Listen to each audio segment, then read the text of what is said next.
भारत की राजधानी दिल्ली में तुर्कमान गेट स्थित फैज़ इलाही मस्जिद के पास बने अतिक्रमण को बीती रात ध्वस्त कर दिया गया। अतिक्रमण हटाने की यह कार्रवाई दिल्ली हाई कोर्ट के आदेश के बाद की गई है। इस दौरान स्थानीय लोगों और पुलिस के बीच झड़प भी हुई और पुलिस को आंसू गैस का इस्तेमाल करना पड़ा। दिल्ली पुलिस के वरिष्ठ अधिकारी नितिन बलसन ने मीडिया से कहा, करीब 25-30 लोगों ने पुलिस टीम पर पथराव किया, जिसमें 5 पुलिसकर्मियों को मामूली चोट लगी है। हालात काबू में करने के लिए हमें आंसू गैस का इस्तेमाल करना पड़ा। यहां एक बैंक्वेट हॉल और डिस्पेंसरी थी जिसे तोड़ा गया है। ये कार्रवाई रात में की गई है ताकि इससे स्थानीय लोगों को परेशानी ना हो। उन्होंने ये भी कहा कि जिन लोगों ने पत्थरबाजी की है उनके खिलाफ कार्रवाई की जाएगी। पुलिस का कहना है कि हालात शांतिपूर्ण बने हुए हैं। मस्जिद के पास बने कथित अवैध हिस्से को हटाने के लिए बीती रात एमसीडी की टीम 30 से ज़्यादा बुलडोजर और ट्रक लेकर मौके पर पहुंची थी। इस मुद्दे पर मंगलवार को दिल्ली हाई कोर्ट में सुनवाई हुई और अब अगली सुनवाई 22 अप्रैल को होगी। मस्जिद समिति को एमसीडी की कार्रवाई रोकने के लिए अदालत से राहत नहीं मिल सकी थी। बीते 12 नवंबर में दिल्ली हाई कोर्ट ने मस्जिद के पास बने हिस्से को अवैध मानते हुए दिल्ली नगर निगम यानी एमसीडी को अतिक्रमण हटाने के लिए 3 महीने का वक्त दिया था। हाई कोर्ट ने यह आदेश सेव इंडिया फाउंडेशन की याचिका पर दिया था। इस याचिका में मस्जिद के पास अतिक्रमण का दावा किया गया था। आदेश के मुताबिक मस्जिद के पास करीब 39,000 वर्ग मीटर क्षेत्र में अवैध अतिक्रमण था। हालांकि मस्जिद समिति ज़मीन पर अपना हक होने का दावा कर रही थी और इस आदेश के खिलाफ दिल्ली हाई कोर्ट में रिट याचिका दायर की गई थी। मस्जिद समिति से जुड़े जावेद खान ने मंगलवार शाम बीबीसी से कहा था, प्रशासन जिसे अपनी जगह बता रहा है वहां पहले कब्रिस्तान था। हम ज़मीन से जुड़े दस्तावेज अदालत में पेश करेंगे। हालांकि उन्होंने ये भी कहा था, इस मामले में एक तरफा सुनवाई हो रही है और हमारे पक्ष को सुना नहीं जा रहा है। यदि अदालत हमारे खिलाफ फैसला देती है तो हम उसे उच्चतम न्यायालय में चुनौती देंगे। अदालती कार्रवाई के बीच अतिक्रमण का हिस्सा बीती रात हटा दिया गया है। दिसंबर में एमसीडी ने 0.195 एकड़ क्षेत्र में बनी फैज़ इलाही मस्जिद के अलावा मस्जिद के पास बने बाकी निर्माण को अवैध घोषित किया था। एमसीडी के मुताबिक दिल्ली वक्फ बोर्ड या मस्जिद की प्रबंध समिति 0.195 एकड़ के अलावा बाकी ज़मीन के मालिकाना हक से जुड़े दस्तावेज नहीं दे सके थे।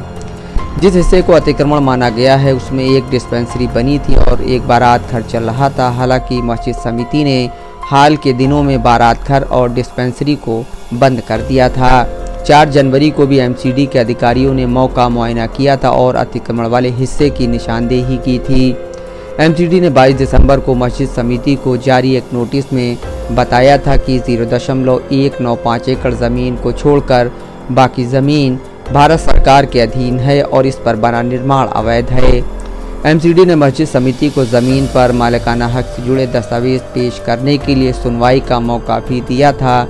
एमसीडी के कमिश्नर ने 22 दिसंबर के अपने आदेश में कहा है कि मस्जिद समिति और वक्फ बोर्ड के पास 1940 में बनी डीड के तहत मिली 0.195 एकड़ ज़मीन के अलावा बाकी ज़मीन पर मालिकाना हक नहीं है। आदेश में यह भी कहा गया था कि ज़मीन पर बनी मस्जिद के अलावा बाकी हिस्सा अतिक्रमण है और उसे हटाया जाना ज़रूरी है। मस्जिद की प्रबंध समिति ने एमसीडी के अतिक्रमण हटाने के नोटिस के खिलाफ दिल्ली हाई कोर्ट में याचिका दायर की थी, जिस पर मंगलवार को सुनवाई हुई। इस मामले में अगली सुनवाई अब 22 अप्रैल को होगी। मस्जिद की प्रबंध समिति ने अपनी याचिका में कहा है कि यह ज़मीन वक्फ संपत्ति है और इससे जुड़े किसी भी विवाद पर निर्णय करने का अधिकार वक्फ ट्रिब्यूनल का है। बीबीसी के मुताबिक समिति ने यह दावा भी किया है कि वह इस वक्फ ज़मीन के इस्तेमाल के लिए वक्फ बोर्ड को किराया दे रही थी। मस्जिद समिति से जुड़े लोगों और स्थानीय लोगों का दावा है कि जिस जगह पर निर्माण अवैध बताया जा रहा है वहां कब्रिस्तान था। मस्जिद समिति से जुड़े 72 साल के निज़ामुद्दीन चौधरी के मुताबिक आज अगर यहाँ खुदाई करवाई जाएगी तो नीचे दरगाह और कब्रें निकलेंगी। हमारा सवाल यह है कि यहाँ कब्रें हैं, ज़मीन के नीचे दरगाह है, वह ज़मीन एमसीडी या भारत सरकार की कैसे हो गई। यहाँ कई लोग 1976 में आपातकाल के दौरान की गई ध्वस्तीकरण की कार्रवाई को याद करते हैं। 1976 में तुर्कमान गेट के पास कथित अवैध बस्तियों को हटाया गया था और विरोध कर रहे लोगों पर पुलिस ने गोली भी चलाई थी। इस घटना में कई लोगों की मौत हुई थी। मस्जिद समिति का यह भी दावा है कि अदालत का आदेश आने से पहले कभी भी एमसीडी या किसी और सरकारी विभाग ने किसी तरह का नोटिस ज़मीन को लेकर नहीं दिया। मस्जिद के प्रबंध समिति से जुड़े जावेद खान कहते हैं 12 नवंबर को अदालत का आदेश आया इस जगह को लेकर। उससे पहले कभी भी किसी भी सरकारी विभाग ने हमसे कोई संपर्क नहीं किया। एक साजिश के तहत याचिका दायर की गई और मुसलमानों की इस जगह को निशाना बनाया गया। मस्जिद समिति का कहना है कि वह इस कार्रवाई के खिलाफ अदालत में अपना पक्ष रखेगी। Bureau report, Dastak live news.